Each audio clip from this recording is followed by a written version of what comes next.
Hey guys, Chris from Drift Outfitters here, and we're going to tie a CDC Comparadun today. This is a really good, just general purpose mayfly, dry fly.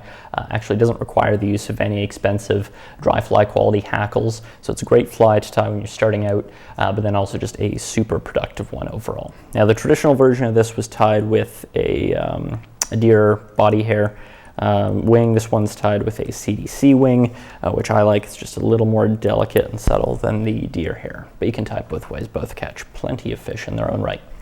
Now the hook that we have here in the vise, this is a Hanak 130 size 16. You could tie this anywhere from maybe a size 12 down to a 20, 22. It scales pretty well down to smaller sizes. Hanak 130 is an awesome hook, but use whatever your favorite is. For the thread, I've got, this is a 12-aught Veevus in a dark brown. And for the tail, what we're going to start out with, I've got a Coq De Leon feather here. And the reason that we're really hot on these feathers here for any kind of tailing, whether it be for dry flies or nymphs, is for one, they've got just a really nice barring to them. It's a very nice natural look.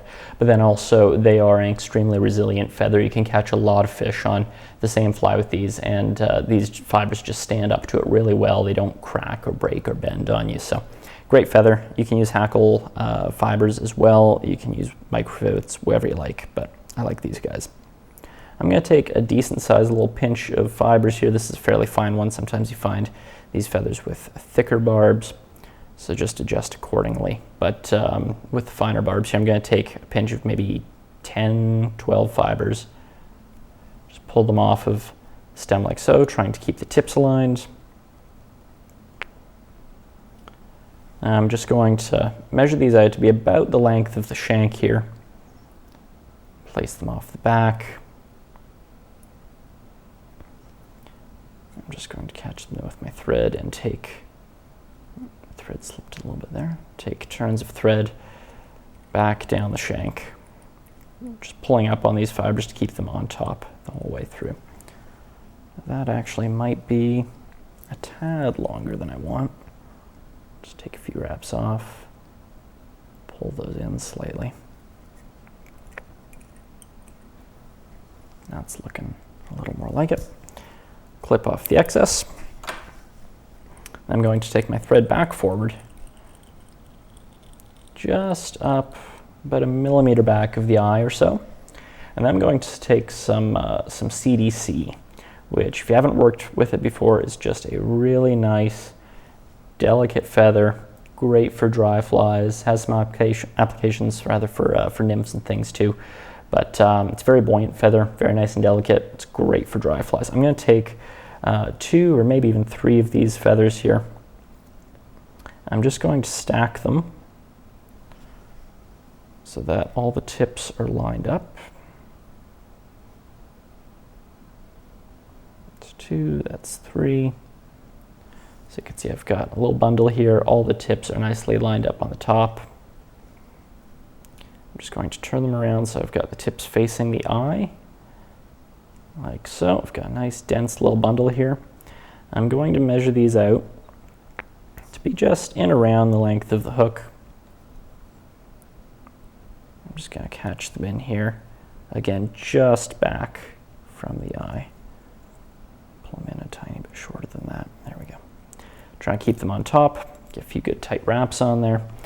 And then I'm just going to cut these at a bit of an angle, sloping back toward the bend. And that's just going to encourage me to get a nice even kind of profile, even taper to that body. You can see how that works itself out there. I'm going to take my thread back up to that CDC here, make sure some space in front of those. I'm just going to take some dubbing here, and this is just an Antron dubbing from Wapsi. You can use superfine dubbing, you can use hare's ear dubbing, is another favorite of mine. I'm just going to take a very small pinch, dub it on my thread. I'm not really trying to build up any sort of a taper here with my dubbing. I'm going to let my underbody and the trim of the CDC do all of that excuse me, for me. And this is just enough dubbing. Should be able to comfortably cover up all of those thread wraps.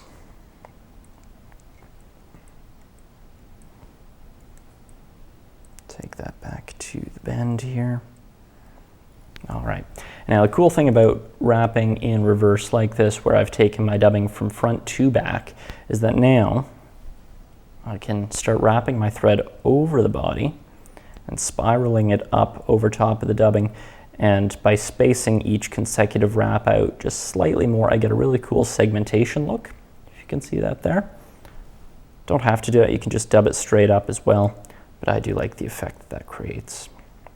I'm just going to bring my thread in front of the CDC here. You can see I'm pushing back that CDC slightly. I'm just going to take another small pinch of this dubbing, apply it to my thread here, slide that up to my eye. I'm just going to pull that wing back. I'm just piling up a few wraps of dubbing immediately in front of that CDC here.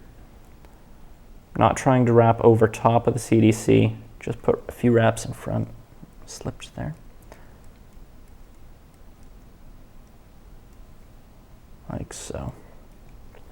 And that just creates a little thread dam, holds back that CDC in that nice done wing position here for us.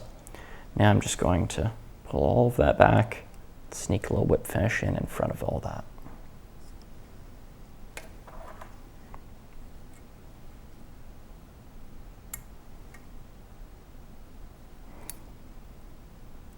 You can play with the wing shape if you like to at this point. You can kind of keep it as a straight upright there, or you can encourage it to fan out a little bit more like your typical sort of Comparadun, where it sort of creates a semicircle over the top of the fly. You can see it a little bit more from the sides. And that is your CDC Comparadun.